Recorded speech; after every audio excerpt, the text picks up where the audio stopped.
we'll now talk about number 3, which is the court system. Where do disputes go? Simple example.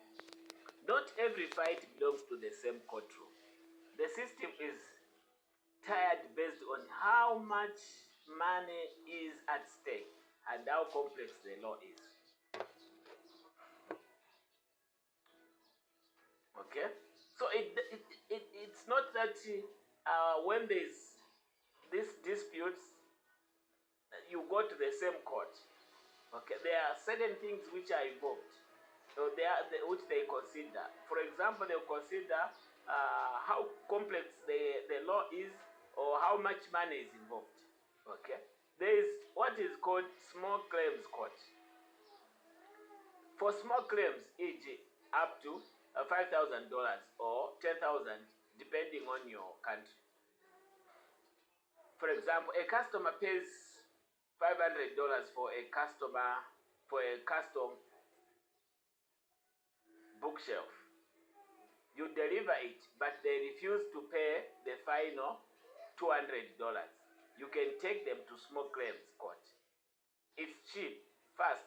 You don't need a lawyer, and you just explain your side to a judge in less than 15 minutes. Okay, so this is where you have where you have a client who has not paid the balance. So you take them to the small claims court. You don't take them to police. Someone who is owing you, you don't take them to the police. You take them to the small claims court. Okay, small claims court. That's where you take them. There you don't need a lawyer, and it's fast. Your issue will be actually sorted out within a short period of time. I know in Africa it's very common when someone is owing you, we take them to the police, but that is not the right procedure. You take them to court, to the small claims court. Number 2, high court, magistrate court. For big money and complex commercial disputes, you take them to high court or magistrate court. Example, a multinational company breaches a supply contract which your manufacturing firm costing you $500,000 in lost profits. You must go to the high court. Here you must have a lawyer. You will file tons of paperwork, pleadings, and the trial could take years for this one to be sorted out. Arbitration. A private court that you both agree to use instead of the government's court. That is the arbitration. It is a private court that you both agree to use instead of the government's court. Example, your contract with a foreign software developer includes a clause that says any disputes will be settled by arbitration in London. If they deliver a book software, you don't sue them in your local court. You hire a private retired judge, arbitrator, in London or in anywhere. The decision is final and binding like a court judgment, but it's faster and kept confidential, so the public never knows you had a legal fight.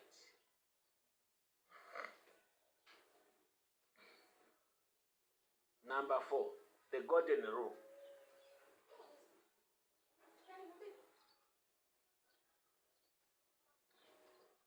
Caveat emptor versus Iuberimel fidei. The example, explanation, or the simple explanation.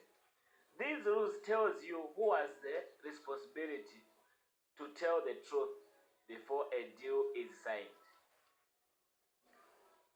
Caveat emptor or buyer beware.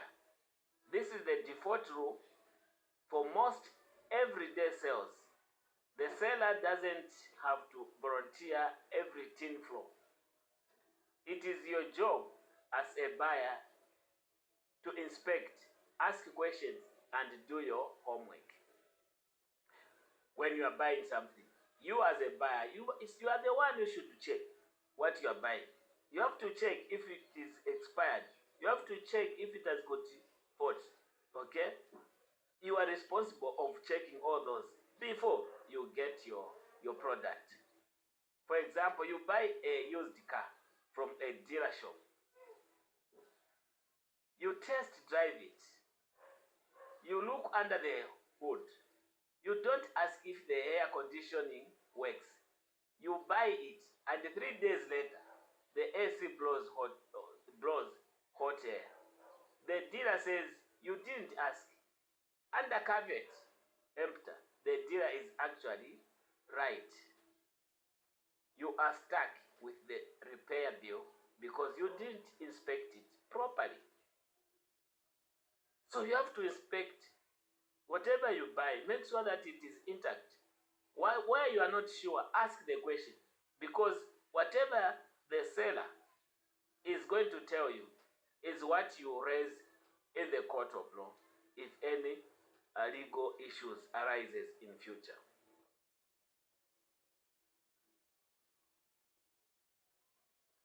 Hyperemel fidei, utmost good faith. This is a secret. This is a strict rule where one party has to spill all the beans, even if the other party doesn't ask. You cannot hide anything. You cannot hide anything material. Example, you supply a business insurance policy to cover your warehouse. The insurance form asks about previous fire claims. Your fire claims. You had small fire 3 years ago. That was fixed. But you don't mention it because they didn't specifically ask for a date. The insurance company later finds out a massive fire burns your warehouse down. When you claim $1 million, the insurance company says your application lacked utmost good faith. You hide a previous fire. We are avoiding your policy and paying you nothing. They are legally allowed to do this. They are legally allowed to do this. Crucial takeaway. The insurance contracts always over-disclose anything.